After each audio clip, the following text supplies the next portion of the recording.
매일 성경 큐티 힌트 2025년 2월 10일 누가복음 1장 57절에서 80절까지 말씀입니다.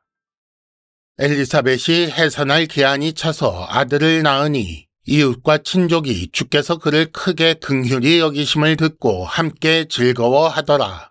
8일이 되매 아이를 할례하러 와서 그 아버지의 이름을 따라 사가랴라 하고자 하더니 그 어머니가 대답하여 이르되 아니라 요한이라 할 것이라 하매 그들이 이르되 네 친족 중에 이 이름으로 이름한 이가 없다 하고 그의 아버지께 몸짓하여 무엇으로 이름을 지으려 하는가 물으니 그가 서판을 달라 하여 그 이름을 요한이라 쓰매 다 놀랍게 여기더라. 이에 그 입이 곧 열리고 혀가 풀리며 말을 하여 하나님을 찬송하니 그 근처에 사는 자가 다 두려워하고 이 모든 말이 온 유대 산골에 두루 퍼지매 듣는 사람이 다 이 말을 마음에 두며 이르되 이 아이가 장차 어찌 될까 하니 이는 주의 손이 그와 함께 하심이러라.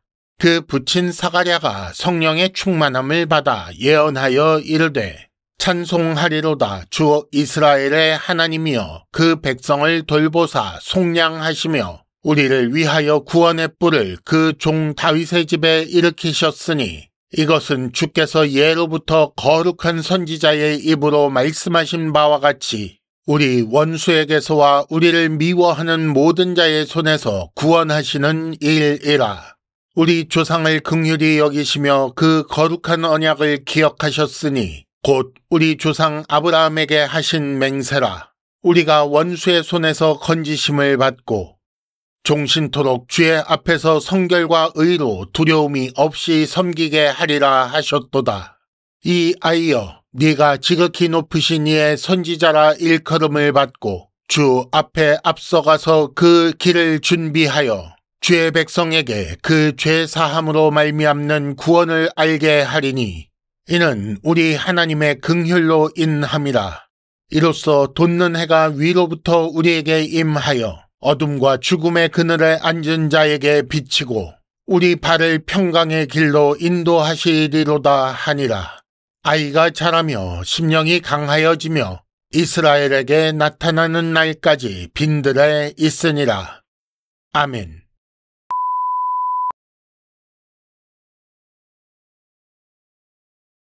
(1단계) 본문의 구조와 내용을 간단하게 정리하기. 엘리사벳이 출산하여 아들을 낳았고 그 이름을 요한이라 하게 됩니다. 그리고 사가랴가 다시 말을 하게 되고 하나님을 찬송합니다. 그 내용을 따라 문단을 나누어 보면 먼저 57절에서 60절까지 엘리사벳이 아들을 낳고 이름을 요한이라고 하겠다고 합니다. 그러자 61절에서 63절까지 이웃이 반대하여 사가랴에게 물었는데 사가랴도 요한이라고 하겠다고 하지요. 이어 64절에서 66절까지 사가랴가 말을 하게 되어 하나님을 찬송했다고 나옵니다. 그리고 마지막으로 67절에서 80절까지는 사가랴의 예언, 즉 하나님을 찬송한 내용이 나오고 마지막에 요한의 성장 기록이 나옵니다. 본문의 내용을 간단하게 살펴보겠습니다. 엘리사벳이 아들을 낳자 주변 사람들이 함께 즐거워합니다. 아이를 낳지 못한다고 알고 있었던 엘리사벳이 아이를 낳았기 때문이겠지요. 아이를 낳고 8일이 지나 할례할 때가 되었을 때 엘리사벳이 그 아들 이름을 요한이라 할 것이라고 했습니다. 그러자 이웃과 친족이 반대하며 사가랴에게 아들의 이름을 무엇이라 할 것인지 묻지요. 그러자 사가랴가 서판에 요한이라는 이름을 씁니다. 이를 사람들이 다 놀랍게 여겼다고 했습니다. 그 후에 사가랴가 말을 할 수 있게 되어 하나님을 찬송합니다.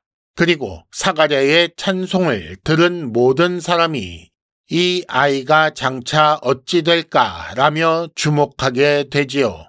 사가랴의 예언은 다윗 집에 구원의 뿔을 일으키신 것에 대한 찬양과 요한이 주 앞에서 그 길을 준비하는 선지자가 될 것이라는 내용입니다.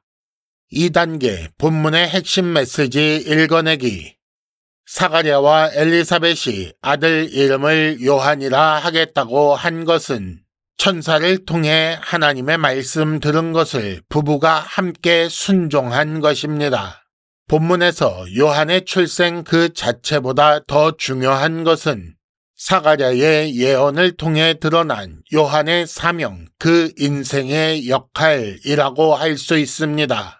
그의 예언은 아들의 이름이 왜 요한인지 알려주는 것이기도 합니다. 그리고 이 예언을 들은 사람들은 주의 손이 그와 함께 하신다는 사실을 알게 되지요. 사가랴의 예언의 첫 말은 우리를 위해 구원의 뿔을 다윗의 집에 일으키셨다라는 것입니다. 그런 이유가 있으니 백성을 돌보사 속량하시는 하나님을 찬송하라는 거지요.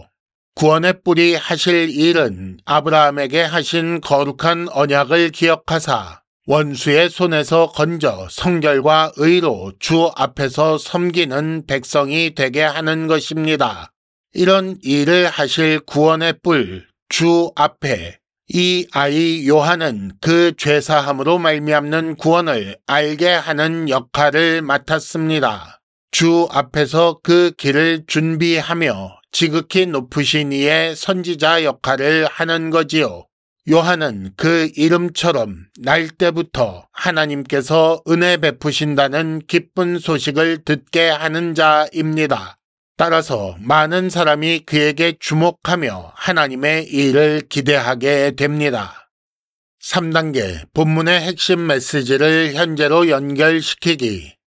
하나님께서 우리를 구원하시는 일을 정리해 보십시오. 우리는 어둠과 죽음의 그늘에 앉아 절망 중에 사망을 기다리는 형편이었습니다. 그런 우리를 하나님께서 긍휼히 여기사 돋는 해가 비추듯 빛을 비추십니다. 구원은 원수 마귀의 손에서 건져내시는 것이며 죄 사함으로 말미암는 것입니다.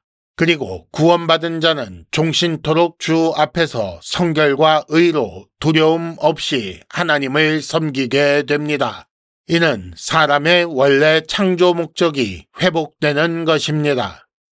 요한의 삶에 대한 예언이 우리와 무슨 상관이 있습니까? 우리는 모두 세상에서 요한처럼 특별한 기대를 받는 존재입니다.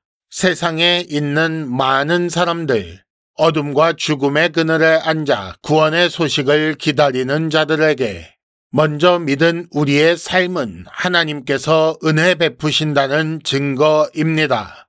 그런데 세상과 다른 점을 보여주지 않으니 실망하여 외면하는 거지요. 지금은 우리 삶에 주의 손이 함께 하심이 나타나야 할 때입니다. 큐티 힌트, 우리가 세상에 보여줄 것은 하나님을 섬기는 삶입니다. 이상으로 2025년 2월 10일 매일 성경 큐티 힌트를 마칩니다. 여러분 큐티를 통해 은혜 많이 받으시기를 바랍니다.